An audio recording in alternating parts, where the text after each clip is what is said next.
Welcome to our monthly Honor a Veteran ceremony. For the month of the month of July, we have the pleasure of honoring Edward F. Mock, Jr., who served in the U.S. Navy. Before we start the program, I'd like to thank the Zaloga Post for allowing us to hold the ceremony today. Thank you very much. We'll start the program this morning by standing for the Pledge of Allegiance, and please remain standing for the invocation. I pledge allegiance to the flag of the United States of America and to the republic for which it stands, one nation, under God, indivisible, with liberty and justice for all. Presiding over today's ceremony is Albany County Executive Daniel P. McCoy. Also in attendance, we have Congressman Paul Tonko, former Congressman Michael McNulty, former New York State Assembly member Jack McEnany, Albany Mayor Kathy Sheehan, Colony Town Supervisor Peter Crummy, New York Army National Guard Public Affairs Colonel Richard Goldenberg, Waterville Arsenal Director of Public Affairs Matthew Day, Gold Star Mother Reverend Charlene Robbins, and Albany County Legislator Dustin Reedy. We have many veterans today, and they represent the following organizations: the American Gold Star Mothers, the American Legion, Disabled American Veterans, the Marine Corps League, the New York Naval Militia, Tri-County Council Vietnam-era Veterans, the Veterans of Foreign War, and the Waterville Arsenal. The Honor a Veteran program was started in 1993 by former Congressman McNulty and former County Executive Michael Hoblock. This program continues today with the cooperation and support of County Executive McCoy and Congressman Tonko, who also furnishes a flag that has been flown over our nation's capital. When the Honor a Veteran program was started, a committee was formed to select our Veterans of the Month. The committee is made up of distinguished veterans from the various organizations within Albany County. Their task is not an easy one, and I'd like to take a moment to recognize them. The committee consists of John Nardolillo, Joe Policino, Jerry Perry, and Mark Rosenzweig. Now, to make a few remarks and present a proclamation to the family in honor of Edward Mock, I have the pleasure to introduce a fellow veteran who is still currently serving in the New York Army National Guard, the Albany County Executive, Daniel P. McCoy.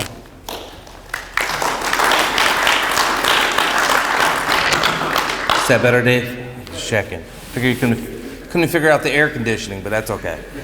I do want to say to everyone here, it's an honor to do this, but especially really to honor your husband. You know, not only because of his service to the country from 1969 to 1972 for his 2 tours in Vietnam, not just one, to go back and do a second tour, to stay in the Navy Reserves when he got out to finish out his time, says a lot about his character. And I always say this, they can come back and live a quiet life and don't really need to give back to society because they gave it all to defend our freedoms. I also like to remind everyone, you know, less than 1% put on that military uniform every year, less than 1%. If you figure we're a population of 331 million Americans and less than 1% defend our freedoms, to believe in who you want to believe in, to worship who you want to worship, to agree to disagree with your neighbors. That's what the military does for us. But for him to come back, join the plumbers number 7, and do 45 years as a plumber says a lot, you know, and staying active through the union over the years and helping out with recruiting, helping out with the apprenticeship programs. And it had me laughing because there's so many stories, I'll get into why I could talk about your husband. I remember one time my brother-in-law went through plumbing school and I called him up. I said, hey, my hot water tank went, I need a plumber. And I want to say his name, Kevin Vita. He says, hey, call a plumber. I go, I thought that's what you were. Right? He goes, I do big stuff. So I asked that question. I said, do you not do like hot water tanks? And he started laughing at me because I think your brother-in-law just wanted to get out of the work at your house. I said, okay. But to the different organizations, he belonged to. You know, the Garden Social Club, which I'm a member, he's a member, and the stories. I always wonder how the fish got on the walls and the different things. I'm like, who hunts in this place? I thought this was like a club. What's with all these animals around here on the walls? But I won't say other stories. What happens there stays there. But, you know, giving back to the Sheehy Palmer Post, American Legion Post, you know, the Vineyard Bond in Green Island, I think, if I'm saying it correctly, right? Bagamon? Bag, all right, thank you. You know, it just says a lot about what he's done, not just for his family and his children, the hunting and the fishing stories, and how much he loved fishing. You know, I didn't think, you know, I remember running into him, I'm like, I can't talk another fishing story in my life, but just his love of doing stuff like that, but especially his love for his children and for you. 33 years says a lot. So it is an honor to stand here. I could go on and say a lot of stories, but I don't want to get myself in trouble or anyone else that hung out with him. But we all know he brightened up the room one way or another, right? One way or another, he moved that room. So it is an honor to stand here and to honor him and say, you know, thank him for everything he did. The other great extraordinary thing, I didn't know this, he was a hell of a bowler. I guess he was the champion for 16 years. He had to score like 296. So, you know, held it for, you know, that's a long title, more than any of you in that back row, right? So it's neat to sit there and say he held that bowling title for all them years. So I do have a proclamation to say thank you to you and your family. Extraordinary man that will leave a legacy for a long time to come, not just through the family, but through the community. So thank you for letting us have a little snapshot of him in time.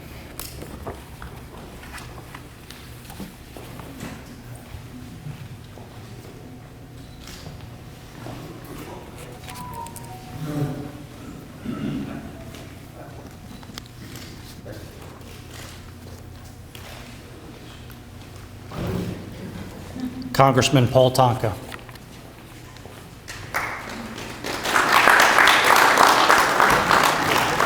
Thank you, Ken, and thank you for your service to our veterans via the county. And great to join with my colleagues in government, those who have served, those who are presently serving, and to be with our chaplain and Gold Star mom, Charlene, and all of the veterans that are here with us and organizations that are represented for our veterans.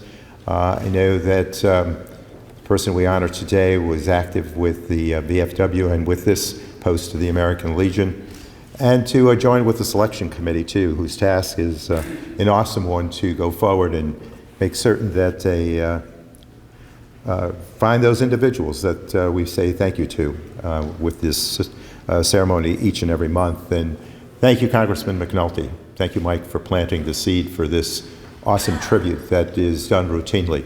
Appreciate it, and great to continue that tradition with Dan McCoy, our county exec.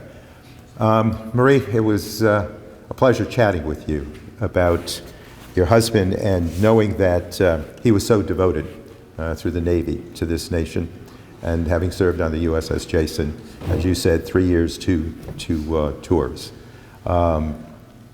Awesome service that he gave to this country, having just celebrated in many formats and fashions for the Independence Day celebration that goes many days to spread out the opportunities amongst the communities. We're reminded by many that they call to mind our veterans and our active military for safeguarding the independence that we all cherish, freedoms for which they fought and also promoted to freedom-loving people around the world. Is just an awesome love story penned by each and every of our veterans. So we thank you for that.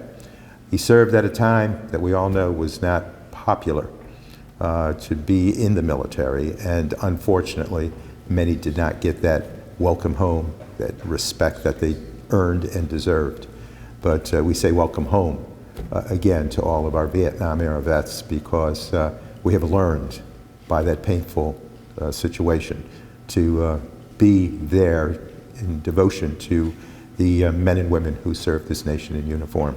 So we thank him for that inspiration, and we also call to mind the training that the military obviously inserts into the lives of our veterans, and having come back and using those work ethics and those skills to be able to work with the local plumbers and steam fitters for those 4.5 decades is quite a tribute to his ability and his devotion and dedication to work. I heard, as people mentioned, that he was devoted to his church, his family certainly, to you, and to the community, the greater community. So it's his inspiration that we honor here this morning. We thank him in this shadow of Independence Day for being one of those that were the active force that really protected those freedoms that we cherish. So with that, let me just offer my humble thank you for his service, and to offer my prayer and hope for his eternal rest, and may he rest in peace. And had asked on behalf of the U.S. Congress to salute Edward F. Mock Jr. by raising the flag, flying the flag over the nation's capital, a dome that reminds everyone of the strength of our democracy and our cherish of freedom as a nation. To be able to say thank you to him in that format, long live his memory and long honor that memory. And again, may he rest in peace. Thank you, Marie.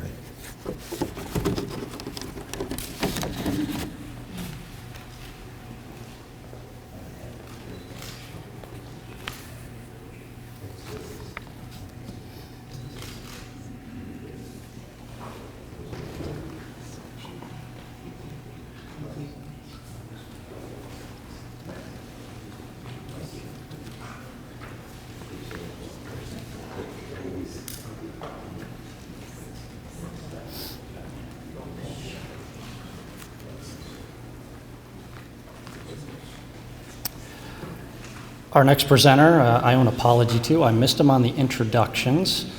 Sir, I'm sorry. New York State Senator Neil Breslin.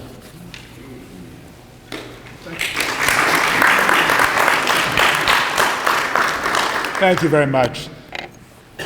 This day every month, to me, is the most humbling part of my month, but it's also the one that tells me the most about our obligations as a society. When we come here and involve ourselves and look at the veterans and what they've done quietly, leaving their families behind. You know, you can say 3 years, but I wouldn't want to be deprived of my family for 3 years. So the sacrifices they made so that we could be here, to enjoy the fact that we could come and go as we please, not have the sacrifices that other countries have where they don't have that peacefulness and enjoyment of day-to-day life. And Marie, your husband, 3 years. To me, that's an enormous amount of time. Serving our country, being awarded medals on occasions, and coming back, and 45 years in the pipe fitters. I'm sure that you have a lot of stories and the kids have stories.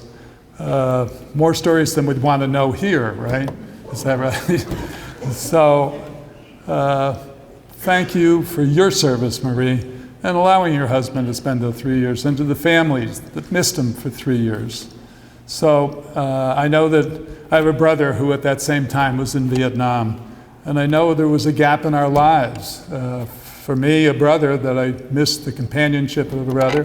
For my mom and dad, missing that person who was gone for those 3 years. So I take this time to say thank you to the entire Mock family for everything you've done for us. Now, I too have a certificate. It was pointed out this morning there's a typo in the certificate. So I will double up on the certificates and get them properly done and given to you, Marie, to pass among your family. Congratulations.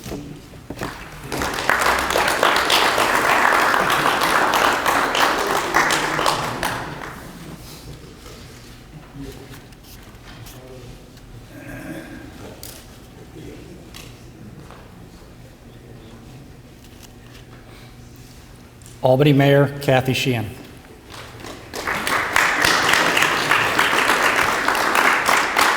Good morning, and thank you so much for giving us the opportunity to honor your husband, your father. and his service to our country. It is a privilege to come here every month and recognize not only the service that our veterans provided to our country, but the service that they provided when they came home to our community.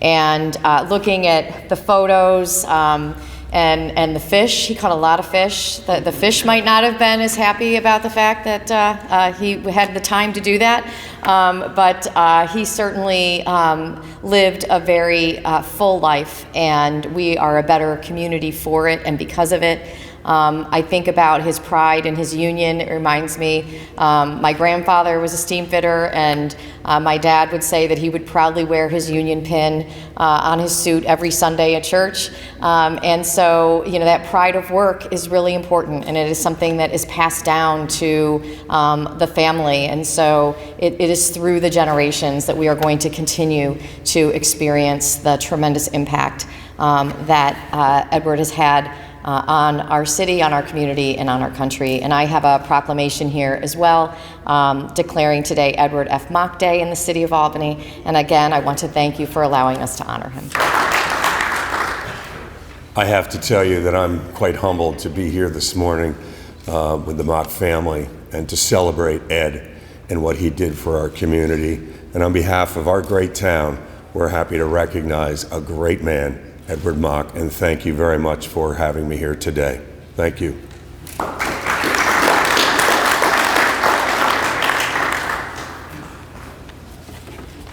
New York State Assembly members John McDonald and Patricia Fahey could not be here today, but they do have a proclamation for the family.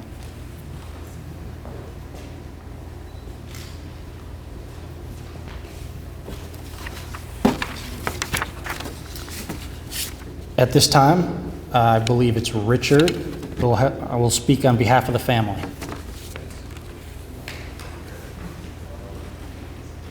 Geez, thanks very much for coming. I'm humbled for what you did for my brother and all that too. So hi, I'm Rich Mock. I'm Ned's little brother, 2 years younger than him, and it's good to have a big brother to break the ice for you. He taught me what not to do and that's invaluable in that too as you're growing up. So I'm the only one who wandered from the Albany area. I live in Colorado Springs now. I was Air Force civil servant and spent 37 years, ended up out at the Air Force Academy, and it's great to be back, and thanks for taking time out of your schedule on that too. So that's me. This is my family, Marie, Tim, my big sister Judy, who Ned came back for her wedding, brother Bob's partner Lou, cousins Suzanne and Eric, Bill Strasberg, who's influential. I'll talk about him in this, Ned's best friend, wife Connie, cousin Leslie, and that, Dick Strait, Ray Varelli. Sorry, I didn't meet you before and that too. So thanks for the Legion for recognizing my big brother and that too. Thanks for taking time out of your busy schedule to come. You previously honored my dad. I was here for that one. I wasn't here for my uncles and that too, but gee, now it's time we're honoring the Vietnam guys and that too. And I was kind of part of that generation, but never really got to go at that time. Hard to believe Ned's been gone for 7 years now in October, and miss him terribly in that too. So you guys know this one? The Eastern world, it is exploding. Violence flares, bullets loading. You're old enough to kill, but not for voting. And even the Jordan River has bodies floating. And you tell me over and over again, we're on the eve of destruction. And that was what it was like in the late 60s and early 70s, you know. There were all these protest songs, and growing up, we were faced with going to Vietnam, and the draft was there, and if you weren't in college or if you didn't have some kind of deferment, you were faced with going over there, and it was a pretty scary experience. Vietnam was a war we weren't really proud of, and I think it was one of the first almost real-time wars in that too. The evening news, we'd have the body count on, and I'd watch with my dad, and I'd wonder if I had to go. And I used to watch combat with my dad, and it was kind of scary being a World War II vet. And geez, I was thinking of being a priest at one time just to, so I didn't have to go in that too. They like the thought. I don't think I would have made a good priest. But anyhow, they were turbulent times too, and we had the lottery, and I still remember 308 was my number in the lottery. My friend Rick, who's taking pictures around too from college, he gets the mileage award, came from Buffalo. You were 17, right, Rick?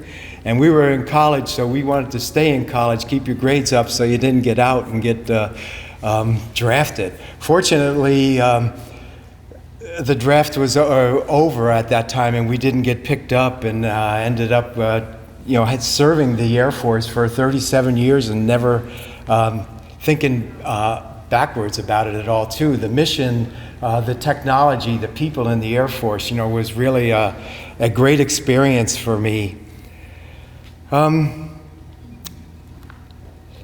So Ned, getting to Ned, Bill was in the Naval Reserve and that too, and Ned was faced with this as well, and Bill suggested that Ned get into the Naval Reserve, and he did, and it was a great experience for him too, assigned to the heavy repair ship Vulcan class. It makes it sound like Star Wars or something. The USS Jason. It was in San Diego, part of the 7th Fleet in the Pacific. He deployed to Sasebo, Japan, and then Subic Bay in the Philippines. And I think Ned had a great time over there, especially when he looked back on it and that too. Came back with a kick-ass stereo, his big Sansui with these huge speakers and that, and a tattoo on his butt. Which he had renewed in later life and that too. And, so yeah, that's part of the story. So the reserves are part of the total force. The total force is the active duty, your guard, reserve, and civilians. I consider myself part of the total force. There's about 40% of DOD is civilian. Those are the guys, we talked to the tooth to tail ratio. They're more in the tail, the support functions. Who fixes the airplanes? Who fixes the ships and all that too? A lot of it fell on the civilians in that too. So you had to do weekly meetings at the reserve place down on Washington Avenue and that too. And Strauss had long hair at the time, and he had a short hair wig.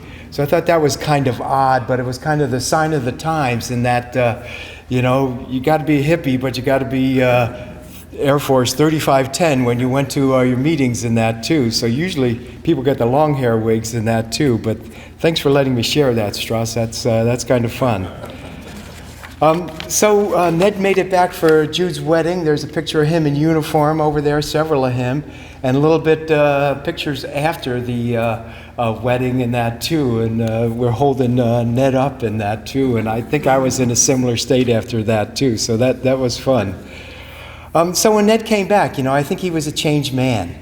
He became a man, really, when he was deployed, and really grew up. And then he followed my dad as a proud member of Local 7, plumbers and steam fitters.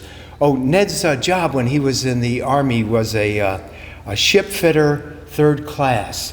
And you got to be careful when you say ship fitter and that, too. I had to practice that one a little bit and that, too. But what he did in the military kind of translated into his real work experience in that, too. Being a repairman on a ship, I'm sure he was welding, I'm sure he was doing the plumbing and all that, too. And it just kind of fell right into what he did in later life. And a very proud member of Local 7. Bob, you were a local... 7A128. Yeah, so Schenectady local in that too. Again, I took the test. I was going to be a plumber, but geez, I had an engineering degree, so my dad kicked my butt and said, be an engineer, and I went out to Griffiths Air Force Base and started my career there. Glad I did, although, you get a lot of satisfaction being a plumber, actually building something in that too. And I was running staff summary sheets around the Pentagon, and that was my military service. There I was with my staff summary sheet, but you got things done, and that's a necessary part of the military in that too. There's a plaque at the Union 7 training area in that too for my brother, about this big, his face on there. Thank you for your service to the apprentices. Was always very proud about helping those out. And then my favorite part of Ned was Maka the Mohawk and that too. You talk about fishermen, but there's fishing and then there's catching. So Ned was a catcher in that too. And when I came home, I would always catch fish with Ned. He would set me up, and all I had to do was sit in the boat and pull him in that too. Ned had a trophy tree on the Mohawk River where Strasses lives now and that too. And people would come up with their boats and just take pictures of it and that too. It was funny. The fish had to be this big and be caught in the Mohawk River and that too. And that tree was plastered, right? He had to have a piece of aluminum around the bottom so the critters didn't get up and eat the fish heads and all too. So, and we had some great parties along the river and that too. Ned really loved the Mohawk River. So growing up with Ned was kind of tough, right, Bob? Big brothers are kind of tough on little brothers and that too, but we learned a lot from him in that too. And speaking of bowling in that too, this guy's bowled 4 300 games in that too. So I remember Ned came home with his 296 and Dad said, "Why wasn't it a 300?" You know, that's the way Dad was. So we became great friends in later life. Ned would come out to Colorado and other places where I was and visit me, and we always had a great time in that and found all the good beer and that too, as good German guys do. Ned had a lot of friends in that too. He was a great organizer, Super Bowl parties and all. I had to rent friends when Ned came out to visit me so he didn't feel bad for me. I say, "Well, I went to this event, Ned." He said, "Who'd you go?" I said, "I went by myself." He said, "Oh, you poor bastard, you know. Don't you have any friends?" So I would make sure I had a lot of friends, so Ned felt good for me when I was there. So thanks again for this opportunity to recognize my big brother and you coming here and honoring him. I really feel we are honored in that too. So, you know, he was a brother, a cousin, an uncle, husband, father, and now he's a grandpa. I heard from Justin this morning, and he couldn't make it and that too, but that's a shame. So thanks very much. I appreciate that too.